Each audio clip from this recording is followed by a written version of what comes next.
অনেক রকমের বড়া আমরা খেয়েছি, কিন্তু একবারটি তিলের বড়া রেসিপি বাড়িতে ট্রাই করলে তার স্বাদ হবে একেবারে অসাধারণ।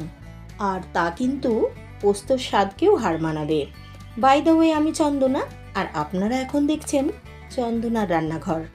বন্ধুরা, আজ আমি আপনাদের সাথে মুচমুচে তিলের বড়া রেসিপিটি শেয়ার করতে চলেছি। আর এই রেসিপিটি জানতে হলে ভিডিওটার প্রথম থেকে শেষ পর্যন্ত সাথে থাকুন। খুবই সস্তা ও খুব সহজ একটি রেসিপি, যা কিন্তু বানানোও যায় খুবই কম সময়ে। তো চলুন আর কথা না বাড়িয়ে দেখে নিই যে মুচমুচে তিলের বড়া আমি কিভাবে বানাই। তিলের বড়া বানাতে খুব সামান্য ইনগ্রেডিয়েন্টস লাগবে। খুব বেশি ইনগ্রেডিয়েন্টস এখানে কোনো রকমভাবে দরকার হয় না। আমি এখানে নিয়েছি 200 গ্রাম মতো সাদা তিল। এই তিল আপনারা মার্কেটে খুব সহজেই পেয়ে যাবেন, তবে পুরো তিলটার মধ্যে একটুখানি আমি পরে বড়াটা ফ্রাই করার সময় কাজে লাগাবো বলে রেখে দিয়েছি, আর বাকি পুরোটাই আমি এখানে অ্যাড করে দিচ্ছি। গ্রাইন্ডারের মধ্যে আমি তিলটা অ্যাড করে দিয়েছি। এবার খুব সামান্য পরিমাণে, অর্থাৎ 2 থেকে 3 চামচ মতো জল দিয়ে তিলটা পেস্ট করে নেব। একটুখানি শুকনো করে পেস্ট করতে হবে, তা না হলে কিন্তু বড়াগুলো বানানোর সময় একটুখানি অসুবিধা হবে। দেখুন বন্ধুরা, খুব শুকনো করে আমি তিলের পেস্টটা বানিয়ে নিয়েছি। আপনারা নিশ্চয়ই দেখে বুঝতে পারছেন যে তিলটা আমি শুকনো আর একটুখানি দানা দানা রেখে পেস্ট করেছি। খুব একটা বেশি মিহি করে পেস্ট করার কোনো দরকার নেই। এর মধ্যে দিয়ে দিচ্ছি ছোট করে আগে থেকে কেটে রাখা একটা বড় সাইজের পেঁয়াজ কুচি। তবে পুরো পেঁয়াজ কুচিটা আমি একবারে অ্যাড করব না। প্রথমে আমি বেশ কিছুটা দিয়ে দিচ্ছি অল্প কাঁচা লঙ্কা কুচি। ঝাল বেশি পছন্দ করলে আপনারা কাঁচা লঙ্কা কুচির পরিমাণটা অবশ্যই বাড়াতে পারেন। স্বাদ অনুযায়ী লবণ দিয়ে দিলাম। তারপর হাতের সাহায্যে খুব ভালো করে মিক্স করে যে বাকি পেঁয়াজ কুচিটা ছিল সেটাও আমি অ্যাড করে দিচ্ছি। তারপর আবারও ভালো করে মেখে হাতের মধ্যে অল্প কিছুটা অংশ নিয়ে গোল করে প্রেস করে হালকাভাবে চ্যাপ্টা মতো বানিয়ে নিচ্ছি। আবারও একটা আমি বানিয়ে দেখাচ্ছি। এইভাবে আমি সব কটা তিলের বড়াই বানিয়ে নিয়েছি। আমি মিডিয়াম শেপ দিয়েছি, আপনারা চাইলে এর থেকে ছোট বা বড় আকারেও বানিয়ে নিতে পারেন।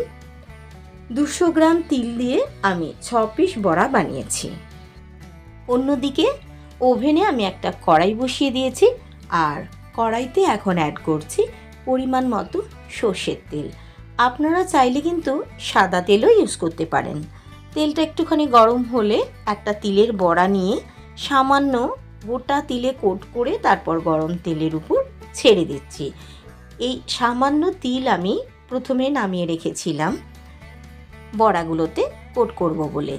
এইভাবে সব কটা বড়াই তিলে কোট করে এক এক করে আমি কড়াইতে তেলের মধ্যে অ্যাড করে দিচ্ছি। লো টু মিডিয়াম ফ্লেমে বড়াগুলো আমি ফ্রাই করব। হাই ফ্লেমে ফ্রাই করলে বড়ার ওপরটা তাড়াতাড়ি হয়তো লালচে হয়ে যাবে বা পুড়ে যাবে, কিন্তু ভেতরটা ভালো মতো ফ্রাইও হবে না আর খুব ভালো মুচমুচেও হবে না। লো ফ্লেমে ফ্রাই করলে বড়াগুলো খুব বেশি পরিমাণে মুচমুচে হবে। এখন 2 মিনিট পর আমি বড়ার একটা সাইড উল্টে দিচ্ছি। দেখুন অনেকটাই ফ্রাই হয়ে গেছে।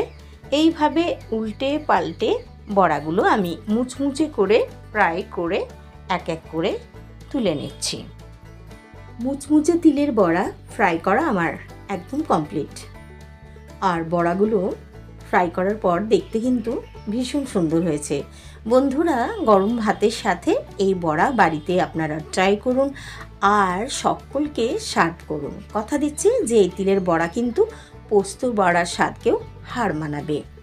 আমার আজকের মুচমুচে এই তিলের বড়া রেসিপি আপনাদের কেমন লাগলো অবশ্যই লাইক, শেয়ার ও কমেন্ট করে জানাবেন। আপনারা যদি ফেসবুক থেকে রেসিপিটি দেখেন তাহলে পেজটা ফলো করার, আর ইউটিউব থেকে দেখলে একটা লাইক করারও অনুরোধ জানাই। আর আপনি যদি আমার চ্যানেলে নতুন বন্ধু হয়ে থাকেন তাহলে প্লিজ সবার আগে চ্যানেলটি বরাবরের মতো সাবস্ক্রাইব করে নিন, আর পাশে থাকা বেল আইকনটি অবশ্যই প্রেস করে দিন। আমার চ্যানেলে সব নিত্য নতুন রেসিপির আপডেট সবার আগে পেতে। আজ তবে এই পর্যন্ত। নেক্সট এপিসোডে আবার অন্য কোনো নতুন রেসিপি নিয়ে আপনাদের সাথে দেখা হচ্ছে। ততদিন ভালো থাকবেন, সুস্থ থাকবেন আর সবাইকে ভালো রাখবেন। ধন্যবাদ।